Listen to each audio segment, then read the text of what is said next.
everybody! Welcome back to Let's Play Great Ace Attorney 2 Naruhodo's Resolve. This is V-Diffuser in our last episode. Poor Sosuke Natsume. Even when the guy who we thought was dead came back to life, he still gets the short end of the stick and is accused of trying to murder him. Well, time to go to court.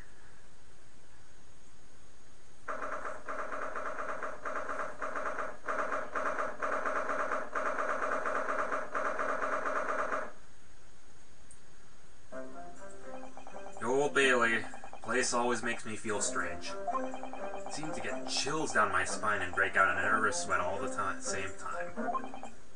Well, I didn't think I'd be back here so soon. That's my line! Good morning! Good morning, Mr. Natsume. It was only 2 days ago I was declared not guilty here. Yes, we somehow managed to prove he didn't stab Miss Green in the back. But now this! Another morning, another murder, and here I am, again in this hellhole! Can't keep coming to court! Hey, it could be worse. I could keep summoning you for jury duty. I'm beginning to think he's right. It really does seem as though he's cursed. Mr. Naruhodo, I'm afraid I have bad news. Oh! Mr. Natsume, good morning. Yes, morning. So here we are again. Yes, again. Awkward! Judicial Assistant Miss Mikatoba Esquires! What's the bad news? Oh dear, you heard, did you? You've come in shouting at the top of your voice. People can't help hearing what you say! Oh, I'm sorry. Hey, you've done nothing wrong, Miss Susato.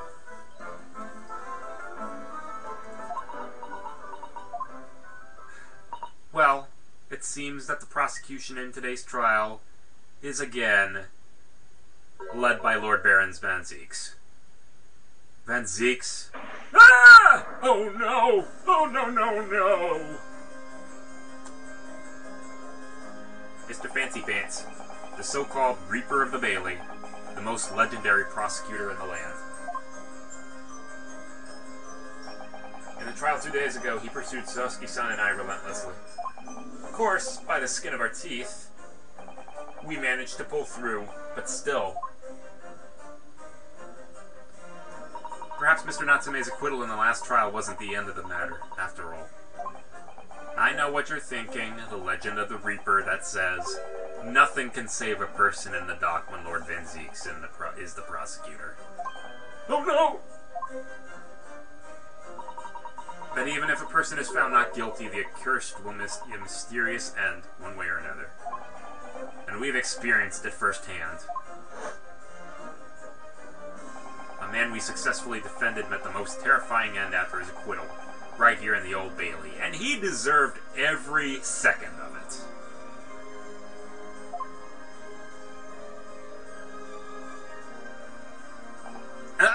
Do I have to put up with those ice-cold eyes boring into my soul again? Cursed by evil spirits and now by the Reaper! Pair of petrifying pearls, potentially. Well, if it's potentially, at least you appear to have hope, Mr. Natsume. Welcome, student Mr. Naruhodo Esquire. Yes? I'm innocent! You have to believe me! You more than anyone now. Don't worry. I'll be your steadfast ally every step of the way in this battle. I promise. And this promises to be a hard battle, I fear. Well, that's only the second case of the game. Well, the trial is scheduled to begin shortly. We should move into the courtroom. Let's go!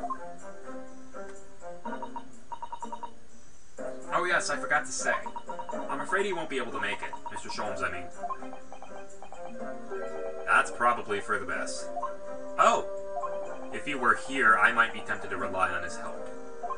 and that could be seen as a weakness. If Lord Van Zeeks were to notice, he'd prey on it mercilessly. At least that's my gut feeling. Mr. Naruhodo? You're right. Yes, you're so right. Oh, well said, Mr. Locum, student Mr. Naruhodo Esquire. Well said. I swear on the sword at my side and on the spirit of Kazuma that it harbors. I'll show him what a Japanese lawyer can do. I'll set you free with honor. Oh, yes. Alrighty.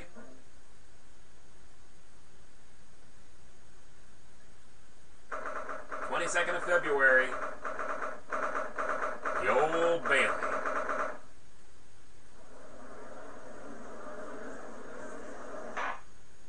In the name of Her Majesty the Queen, I hereby declare the court to be in session. I now call upon the counsels for the prosecution and the defense to declare their willingness to proceed. I hope that was the voice I gave the judge. Good evening. The prosecution is ready. The defense is ready, my lord. Readiness for the trial, my learned Nipponese friend, is not what the defense needs. What you need is readiness for your inevitable defeat.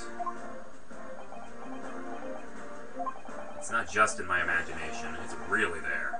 Lord Van Zeeks has such an animosity towards us Japanese for some reason. Your eyes are going. It was some time ago now that he first became known as the Reaper of the Bailey, I believe. Those past few years, he hasn't appeared in court at all. Yet now he's back in the courtroom, but for some reason, only when I'm defending. This Reaper, with his curious disdain for us Japanese, is a prosecutor shrouded in mystery.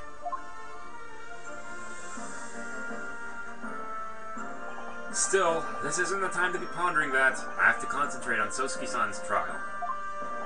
Furthermore, I now call upon the 6 ladies and gentlemen of the jury. You've been chosen at random to represent the will of the people in this trial. Are you ready to fulfill your duty? Is there another typo? Absolutely. I like feeling this larrikin one innocent before. I must say, I feel especially ruthless on days when my hat refuses to sit right. Oh, well, I rather like how you're wearing your hat. I think the ruthless look is very fetching, actually. I need to be somewhere at 10 o'clock. I have a very important meeting. Let's make this quick. I couldn't agree more. I need to take home 5 bob tonight or the missus will go through the roof. Oh, it's you again. Oh, may the Lord show us all the light here and lead his flock to a righteous verdict.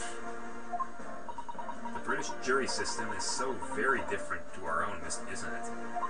It's quite extraordinary to think that the power of judgment is in the hands of 6 members of the public, and that the judge can only pass sentence when all jurors are in agreement about the defendant's guilt. 6 citizens of London chosen at random. Or at least that's the idea. The prosecution would draw attention to the fact that the accused was on trial here but 2 days ago. Accordingly, where possible, the same jurors have been asked to return for duty today. Are you supposed to do that? Very well. Let us commence the trial. Lord Van Zeeks, your opening statement, please. Ladies and gentlemen of the jury, it is not the intent of the prosecution to cast doubt over your past decision. However, the innocent verdict afforded to this eccentric Nipponese before has had dire consequences. Did the accused repent for his wrongdoing in that affair? Far from it. Instead, he used his freedom to perpetuate a most blood-curdling crime, namely that of the attempted murder of his neighboring lodger, an innocent Englishman. He's already going after that. To explain the circumstances of the crime, the prosecution calls its first witness to the stand.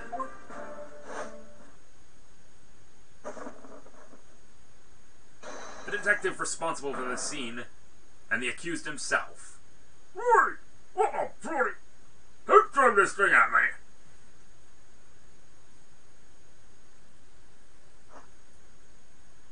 Oh wow, there are accusing them together. Witnesses, your names and occupations, please. Yes, sir. Tobias Gregson, Detective Inspector at Scotland Yard's Homicide Division. Ah, Sosuke Natsume, from the Empire of Japan. My government ordered me to come here as a student, to study your language and culture. Mr. Natsume. Yes, my lord. Sir. I'm quite sure I'm not mistaken that you swore an oath never to set foot in my courtroom again. I remember it as if it were yesterday. The day before, in fact, my lord, but close enough. Believe me, this is the last place I want to be. Inspector, let's hear from you first. Explain the case for the court. Right you are, sir.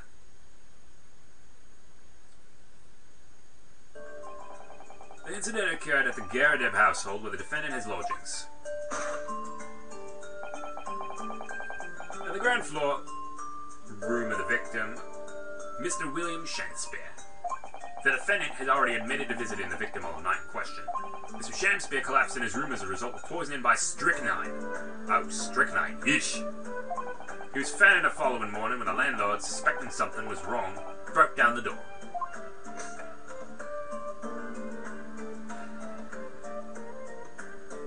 This means, I presume, that the door to the victim's room was locked at the time of the incident. Correct, my lord.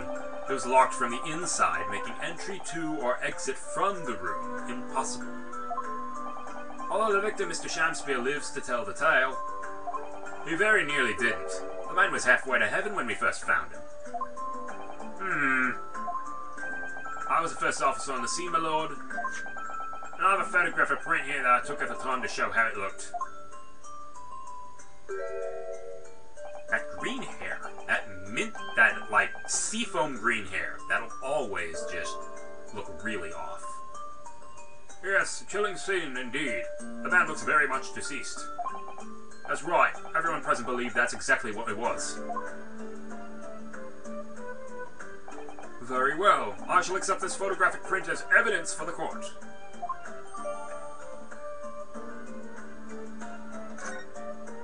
Now then, Mr. Natsume.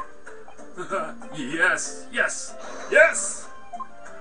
As a defendant, do you have anything to say at this juncture? They're haunted! Haunted by evil spirits! Good gracious! What's haunted? My lodgings! There's been a whole series of strange happening in my lodgings. The tenant before me died in mysterious circumstances. A woman was stabbed by no one on the street outside. My neighbor was poisoned. And me! What about me? I've nearly been killed countless times. Killed, Mr. Natsume? How? Even on that fateful night it happened, when I returned from Mr. Shakespeare's room. I lit my gas stove and climbed into bed, but before long, the stove went out, and somebody tried to kill me! You must always extinguish all fires before retiring for the night, Mr. Natsume. But it's so cold! My runny nose would freeze. The point is I didn't poison my neighbor. Oh, why am I being accused of this? Why is my existence so cursed? Thank you, witnesses. I believe I have a reasonable, clear picture of events. If I could raise one more point, my lord. One more. Conclusive point. Conclusive? Go on. Fortunately, the victim, Mr. Shakespeare, has regained consciousness after his ordeal. And he has named the true culprit. Oh boy, here we go. The poison consumed by the victim was administered in a cup of tea that he drank on the night in question. Tea, my lord, that was brought to the victim's room by the accused. Accused? Good grief!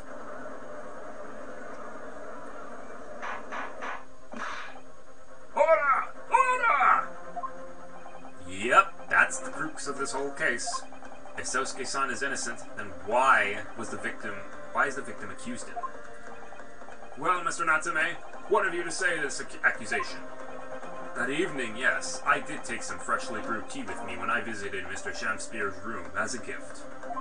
The public water pump outside always freezes at night, so I bottled water especially to make it.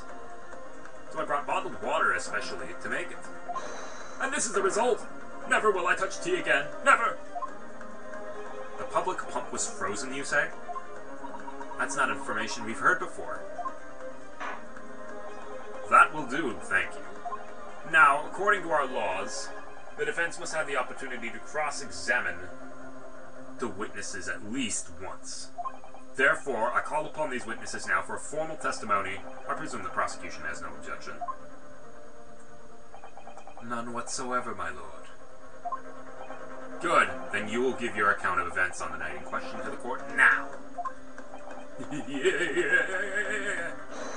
Yes, my lord! Alrighty. Testimony time. The catastrophic night. It was around 9 o'clock that evening when I visited my neighbor, and I took some tea with me as a gift. We had a heated literary debate over a nice hot drink, after which I went back to my room at around 11. My tea was completely harmless. He couldn't have locked the door behind me otherwise, could he? Strychnine takes some time to have an effect on the body. People don't keel over immediately after taking it. The victim would have been perfectly able to lock the door after his guest left. The argument still stands. Yes, I see. All seems relatively straightforward. Excuse me, but that testimony does raise one rather crucial point, I think. Mr. Natsume claims his tea to have been harmless, presumably, though. The teacups have been examined for traces of the poison, haven't they? Why didn't I think of that? Well, as it happens, no. We haven't been able to. Did I hear you correctly, Inspector? Scotland Yard has failed to examine the suspect's substance? How could you have overlooked something so important? Isn't that the first thing you should have done? My learned Nipponese friend is falsely incensed. The inspector said Scotland Yard was unable to examine the tea, not that it was overlooked. Unable? Why? Hey, simple enough. There was none left. Not a drop. Someone must have been very thirsty indeed. With current scientific techniques, it's not possible to test for poison under such circumstances. We only need a drop, but that was one drop. Does actually have to exist, funnily enough. The lack of examination notwithstanding, it appears nothing other than the tea passed the victim's lips on the night in question. Why do you have a fork then? The matter is clear. Cast your eyes over the jury, my learned friend. You can see it in their faces, I'm sure, the recognition of the accused's guilt. Your client's fate is all but sealed. I wouldn't say that. In mere moments from now, you will lose, and your compatriot will be damned for all eternity. I don't think so. He's right. I can feel all 6 of the jurors looking daggers at me. But I can't let him beat me down. I won't. Counsel for the defense, proceed with your cross-examination. Alrighty. Yes, my lord.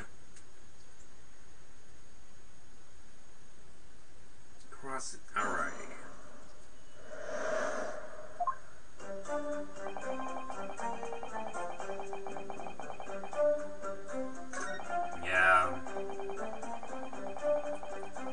Yeah.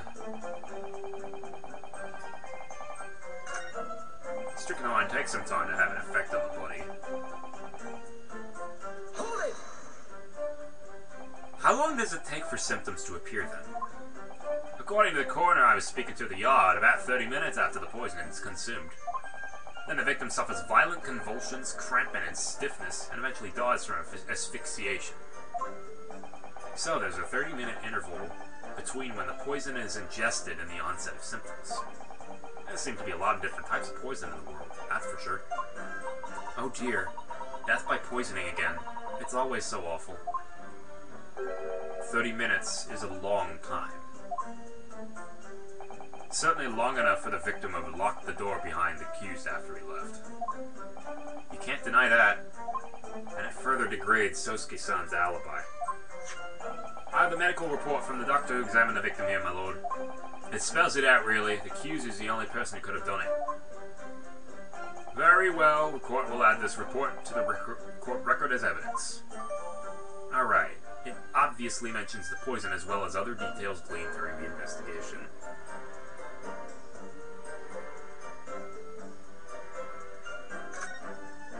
Oh yes, I see it here. Delayed onset of symptoms. Great. The victim would have perfectly been able to lock the door after his guest left. The argument still stands. Present the victim's medical report. This should do it.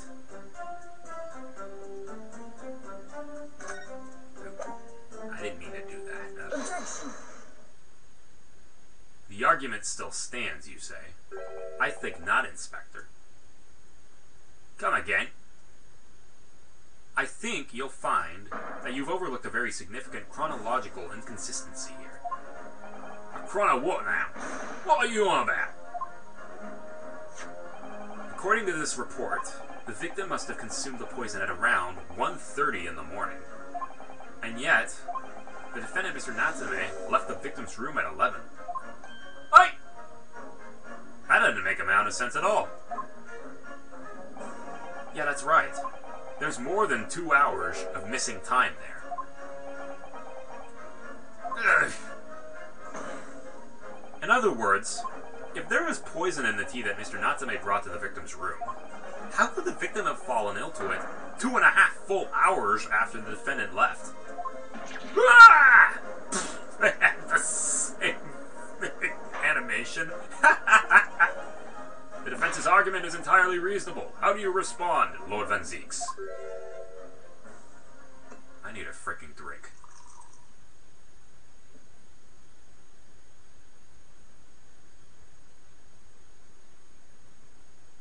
Savor it.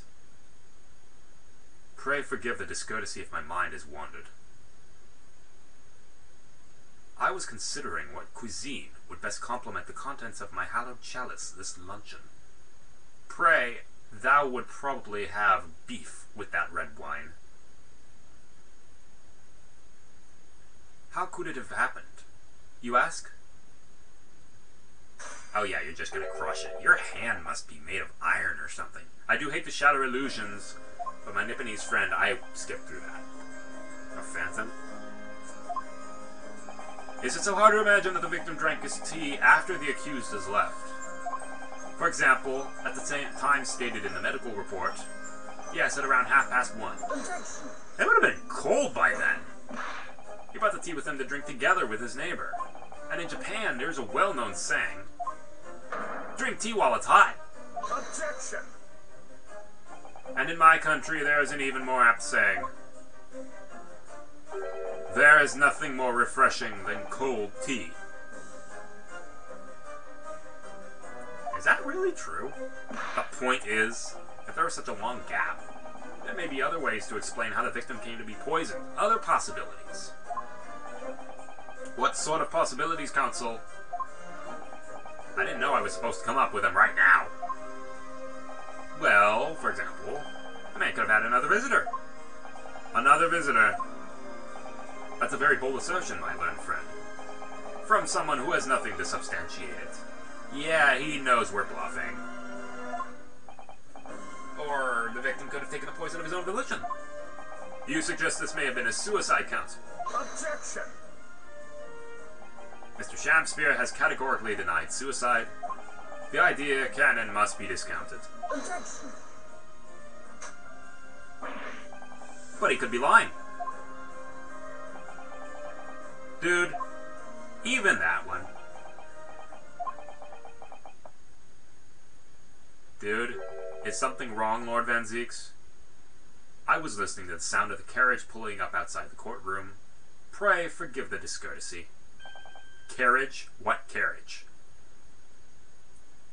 What zinger have you got for us? It would seem that the key player in this case has just arrived.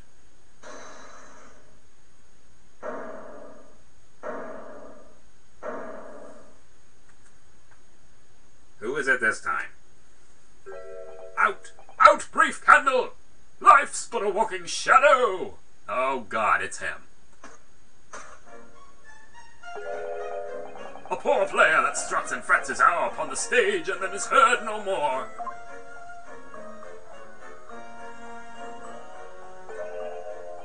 It is a tale told by an idiot, full of sound and fury, signifying nothing. It reminds me of LaBelle from, the one with Athena. Who, sir, are you? William Shakespeare, my lord. Alas, 'twas I, undone by these bitter events. I am the victim. What? What's he doing here?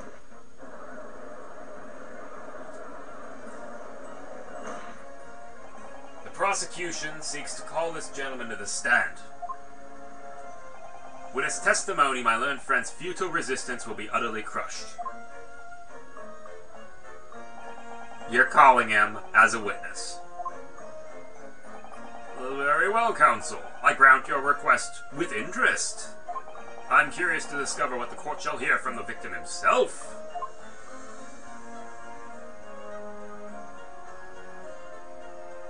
Happy am I, Shakespeare, to regale thee with my tale of woe, my lord. But I still have my own tale to tell, my own tale of worse woe.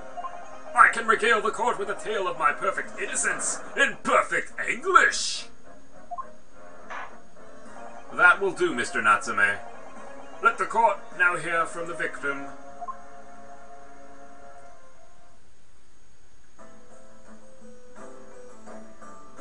Oh, it's you, too.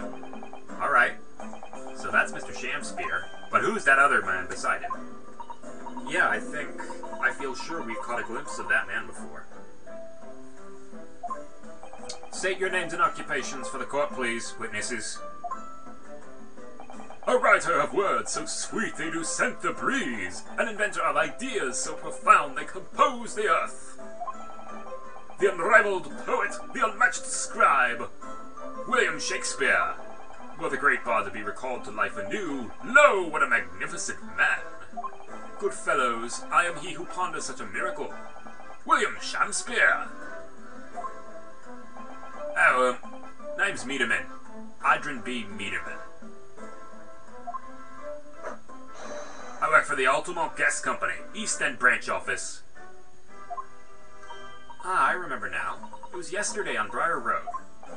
Oh yes, she's right. It's him. He looks like a bee.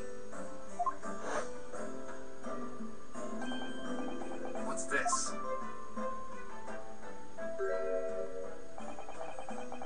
What's that man doing over there?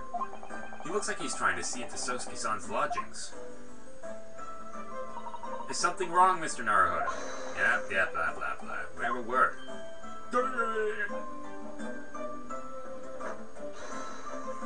I'm out. Later.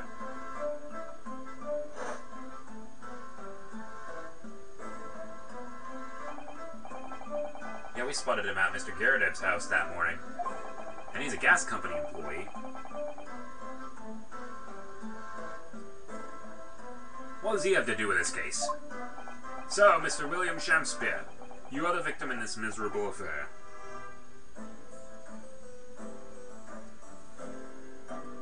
Correct. Oh heaven! Oh hell! Do you command me to remember? That sweet poison that does cross me, and cross mine innocent lips? I subpoenaed him for the trial, with his doctor's permission, naturally. Hearing the testimony of the aggrieved will remove any room for doubt that the jurors' minds, I'm sure. Behold, you have only to rearrange the letters of my name to see me as a seraph, an angel indeed. Yeah, you know what? I've already had a few run-ins with angels and a few game series to know some of them are full of shit. Thus be I, noble of mind, sweet of nature and verily honest of heart, as heavenly as all heavenly angels be. See again my last statement for how utterly full of shit some of them can be. Especially if their name happens to be Mastema. Because there isn't a less contrived meaning in your name. No, not at all. The jurors seem to be very moved by this man, I'm afraid. actually taking this serif anagram idea seriously. Thank you, witnesses, for your illuminating introductions. But my lord, what's the man next to Sham doing here? The gas man, I mean. I want me! Well now, allow me to enlighten my learned friend. You recall, I presume, your earlier impertinence, when you suggested that the victim had another visitor to his room on the night in question. And moreover, that the victim is a compulsive liar. What? No, I didn't quite say that. This young chin-stroker he is here to controvert your wild claims. Conclusively. Chin-stroker? I've never heard that one before. Is that not so, Mr. Meterman? Hey, hang on now. I'm just here. I hereby call for your formal testimonies. You will tell the court as lucidly as possible what happened on the night in question. And we will do that next episode.